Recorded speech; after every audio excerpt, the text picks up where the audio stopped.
Hello guys, I'm Varun. இஸ்ரோவும் நாசாவும் இணைந்து நிசார் சேட்டலைட்டை உருவாக்கியிருக்காங்க. இந்த நிசார் சேட்டலைட்டை சக்ஸஸ்ஃபுல்லாக லான்ச் பண்ணியிருக்காங்க. அதை பற்றி தான் நம்ம இப்போ பார்க்க போகிறோம்.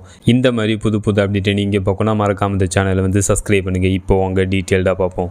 இஸ்ரோவும் நாசாவும் இணைந்து நிசார் சேட்டலைட்டை உருவாக்கியிருக்காங்க. இந்த satellite most expensive earth imaging satellite. இந்த சேட்டலைட்டை இந்தியாவோட இஸ்ரோ 30 ஜூலை 2025 சதீஷ் தவான் ஸ்பேஸ் சென்டரிலிருந்து GSLV F-16 எனும் ராக்கெட் மூலம் நிசார் சேட்டலைட்டை ஈவினிங் 5:40 மணி அளவில் இந்தியாவோட இஸ்ரோ சக்ஸஸ்ஃபுல்லாக லான்ச் பண்ணியிருக்காங்க. சக்ஸஸ்ஃபுல்லாக லான்ச் ஆனதுக்கப்புறம் இந்த நிசார் சேட்டலைட் நமது பூமியோட மேற்பரப்பிலிருந்து 747 கிலோமீட்டர் டிஸ்டன்ஸில் சக்ஸஸ்ஃபுல்லாக நிலைநிறுத்தப்பட்டிருக்கு அப்படின்ட்டு இந்தியாவோட இஸ்ரோ தெரிவிச்சிருக்காங்க. இஸ்ரோ மற்றும் நாசா இணைந்து உருவாக்கின இந்த நிசார் சேட்டலைட் இதோட மெயின் மிஷன் என்ன அப்படின்னு கேட்டீங்கன்னா, இந்த Nisar satellite earth observation satellite. இது ஒரு ரேடார் சேட்டலைட். அதை இன்னும் கொஞ்சம் டீட்டெயில்டாக சொல்லணும்னா, இந்த நிசார் சேட்டலைட் ஒவ்வொரு 97 நிமிடத்துக்கு ஒரு முறை நமது பூமியை சுற்றி ஒவ்வொரு 12 நாட்களுக்கும் நமது பூமியோட நிலப்பரப்பு படங்களையும் கடலின் மேற்பரப்பு சில பகுதிகளையும் அனுப்பும். இதன் மூலம் நேச்சுரல் டிசாஸ்டரை ப்ரிடிக்ட் பண்ண முடியும். அதாவது இயற்கை பேரழிவை